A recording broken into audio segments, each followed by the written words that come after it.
nze Lukwago Swali Mujebaleko Derrick Nyeko abadde mupimi. Derrick Nyeko abadde state cooperative Moyo constituency mwabadde era ebimu ku byamuviriddeko okusuulawo ttawulo. Abaana jjukira babadde nga bamukuba emabega. Toyinza kubanga obadde Rio that committed to the cause n'osuulawo busuuzi ttawulo without any tangible reason. Okay?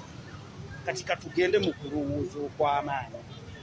Kuba nalabyeyo abamuyita Mandela. We nali nkula nga ngoberera ebyobufuzi by'ensi yaffe. I witnessed a scenario where the junta regime partisan police yagenda ne raiding off amaka ga Nandala Mafabi. Nandala Mafabi ne batugamba nti makage waliyo emmundu.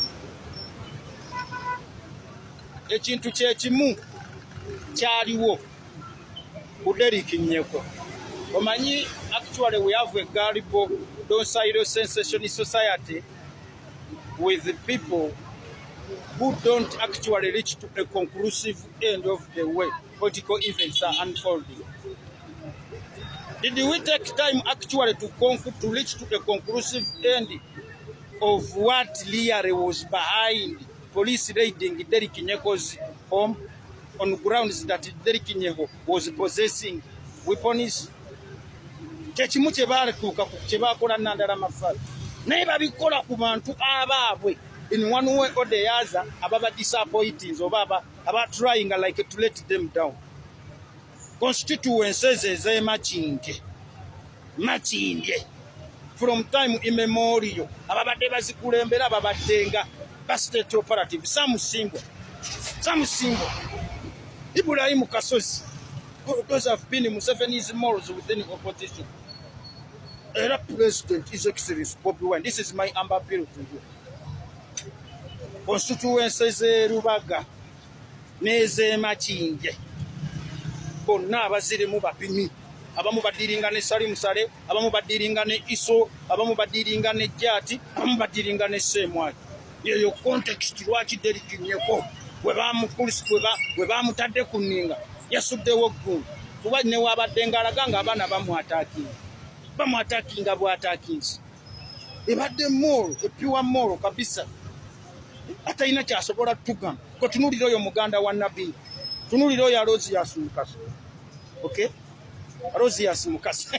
Kakukuta ne Salim Sale time from time immemorial. Rosias Mukasa.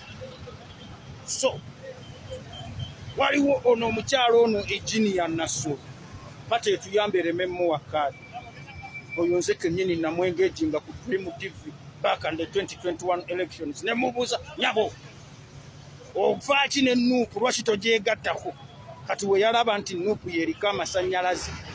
Okay? Ayagala okutta naye daati Kayiringu woman Nassolo is a pro-Mayiga Mpuuga faction era kujje nabo bakole Mpuuga be yali ayagala okukola nga Mayiga yamukukusa ne Museveni ne Salim Sale. So Makindye ne Rubaga constituencies zonna bonna abazibaddemu president bwe kiba kisoboka tebabawa kaadi basiwa abantu who are pro people, not for intelligence organizations nga Isojati Semwali police kuba pagana kati ekyo kisitole ekifumbe kye bateeka ku Derrick Nyeko tebatubuuliranga kyaggwerawa bw'ekyokubeera n'emmundu. Nandala Mafabi we bamwatakinga essaawa zino Nandala Mafabi akolera Kayiringu. Any time from now Derrick Nyeko is gonna be a liability to move. Era agenda tandika ogirwanya. Eyo yendowooza yange. My free speech is non-negotiable. And I'm unapologetic of what I say.